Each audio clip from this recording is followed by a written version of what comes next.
Buenas tardes, ¿cómo estamos? En este vídeo vamos a dar carpetazo a este recorrido histórico sobre la naturaleza de la luz que hemos hecho durante estos vídeos. Anteriormente hemos visto cómo Maxwell pues, dedujo teóricamente, aunque después fue respaldado experimentalmente, dedujo que la luz era una onda electromagnética que se propagaba en el vacío a una velocidad de casi 300.000 kilómetros por segundo, ¿no?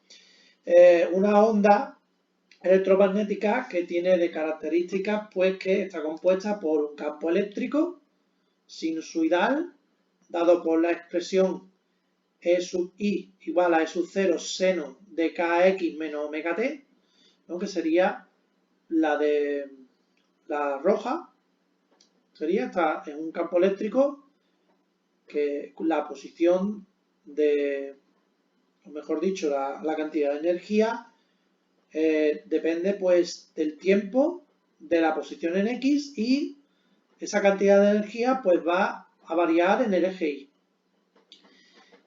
Y tenemos también pues perpendicularmente a este campo eléctrico un campo magnético que varía pues en este caso en el plano Z perpendicular y viene dado por la expresión pues B sub 0 seno de kx menos omega t.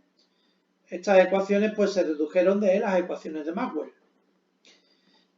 Ambos campos su dirección de vibración es perpendicular a la dirección de propagación de la onda que se le llamó vector K.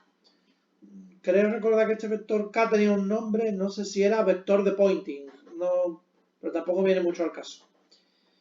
Bien, la relación que existía entre este E sub 0 y B sub 0, que sería el pico o campo eléctrico máximo y campo magnético máximo, viene dado por la siguiente expresión. E sub 0 es igual a C por B sub 0, donde C pues es la velocidad de la luz, ¿vale? C representa la velocidad de la luz en el vacío, 300.000 kilómetros por segundo, y le pusieron el nombre de C porque en latín significa la abreviatura de celeritas o algo así en latín, por eso le pusieron C. Entonces, para obtener el campo eléctrico máximo, basta con multiplicar el campo magnético máximo por la velocidad de la luz. O para obtener el campo magnético máximo, pues basta dividir el campo eléctrico máximo por la velocidad de la luz, ¿vale? Aquí tenemos la relación entre uno y otro. Bien, pues cuando Maxwell dedujo todas estas cosas, pues se creía que ya la luz, pues ya no había más nada que descubrir de ella. Ya estaba totalmente todo dicho. Era a principios del siglo XX.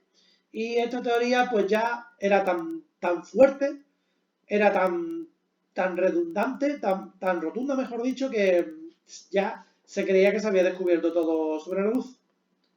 Hasta que pasó una catástrofe. Bien, de la catástrofe hablaremos más adelante, pero parte de esa catástrofe pues viene dado por dos efectos. El efecto Compton y el efecto fotoeléctrico. El efecto Compton pues lo descubrió este hombre, creo que se llamaba Harry o algo así, no recuerdo exactamente. Y pues el efecto fotoeléctrico lo descubrió pues Hertz, Heinrich Hertz. ¿En qué consistía el efecto Compton? Pues este hombre hizo incidir una radiación electromagnética, una luz, aunque era más potente que la luz, era una radiación electromagnética, una onda electromagnética, vamos. La hizo incidir sobre la corteza de un átomo. Entonces, esta radiación le proporcionaba energía al electrón, de manera que el electrón salía despedido del átomo. El electrón acumulaba energía que le proporcionaba esta onda de radiación electromagnética y, como resultado, el electrón salía del átomo. Pero Compton también observó que esta radiación, que esta onda, cambiaba de dirección, lo cual no es lógico. Una onda es el transporte de energía y de cantidad de movimiento. no puede mostrar el comportamiento de una partícula chocando. Este ángulo de choque, este ángulo con el que el rayo se desviaba, era propio de una partícula que chocaba, según la mecánica clásica de Newton. No se podía explicar con la teoría ondulatoria cómo este rayo, cómo esta onda se desviaba como si hubiera chocado una partícula. En el efecto fotoeléctrico pasaba pues otra cosa diferente. El efecto fotoeléctrico consiste en lo siguiente. Tenemos un metal en el cual hay electrones, ¿no? Tenemos en el metal átomos que contienen electrones, claro. Y pues incide sobre el metal una luz, una radiación electromagnética. Esta radiación electromagnética, esta luz, pues si es de la frecuencia adecuada, hace que del metal salgan electrones. El problema es que hay una frecuencia mínima, es decir, no cualquier luz produce que salgan estos electrones. Ha de ser una luz de una frecuencia determinada. A partir de esa frecuencia siempre se produce el efecto, pero por debajo de esa frecuencia no. Por ejemplo, vamos a suponer que yo hago incidir sobre el metal una luz de una radiación de una frecuencia de 1000 hercios y no ocurre nada. Al metal no le ocurre nada, sigue estando estático. Subo la frecuencia a 2000 hercios y descubro que a partir de esa frecuencia de 2000 hercios empiezan a salir electrones del metal. Es decir, por debajo de los 2000 hercios de frecuencia de la onda no se produce el efecto de salida de electrones del metal. Es decir, hay una frecuencia umbral, una frecuencia mínima por la cual estos electrones salen. Esto se contradice con la física clásica. ¿Por qué? Pues porque si yo hiciera incidir según la física clásica, al incidir una radiación sobre los electrones, estos electrones irían acumulando energía, hasta conseguir la energía mínima para salir.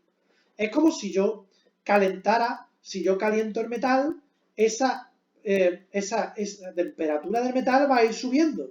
Da igual si yo la caliento a fuego lento o si subo el fuego y lo caliento más rápido. La temperatura la va a alcanzar igual, solamente que de una manera la alcanza más rápidamente y de otra manera la alcanza pues de manera más lenta. Pero con este efecto no pasa eso. Con ese efecto es como si yo necesitara calentar a fuego alto para producir electrones. Y si caliento a fuego pequeño, pues no se calienta el metal. Era algo totalmente inexplicable con la física clásica y con el modelo ondulatorio que había pues desarrollado Maxwell. Posteriormente, gracias a la hipótesis de Planck, este hombre, Isaac Newton, pues logró explicar el efecto fotoeléctrico, esto ya lo veremos en un tema posterior, logró explicarlo y pues dedujo que la luz intercambiaba energía con los objetos mediante una partícula llamada fotón. Es decir, la luz al final también es una partícula. Así que este hombre, Louis de Broglie, pues en esta época, en 1923, pues fue el primero en decir que la luz es a la vez una onda y un corpúsculo. También se le llamó la onda partícula o la ondícula. Este hombre dijo que la luz pues se comportaba como una onda o como una partícula dependiendo del experimento o dependiendo del fenómeno o dependiendo de cómo la veamos, dependiendo del experimento que hagamos. Es decir, si nosotros hacemos un experimento de reflexión, refracción o difracción, es decir, si hacemos un experimento de doble rendija, la luz, vamos a ver un comportamiento en ella ondulatorio. Mientras que si hacemos experimentos fotoeléctricos o de efecto Compton, la luz se va a comportar como una partícula. Es decir, según el experimento que hagamos, según la parte de la luz, la propiedad de la luz que queramos ver, que queramos experimentar, la luz se va a comportar de una manera o de otra. Es decir, La luz tiene una naturaleza dual. Se comporta de una forma o de otra dependiendo de la situación.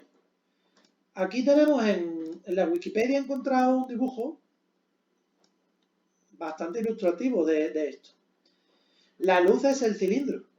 Dependiendo de si lo vemos por este plano, vemos un cuadrado, y si lo vemos por esta otra dirección, vemos un círculo.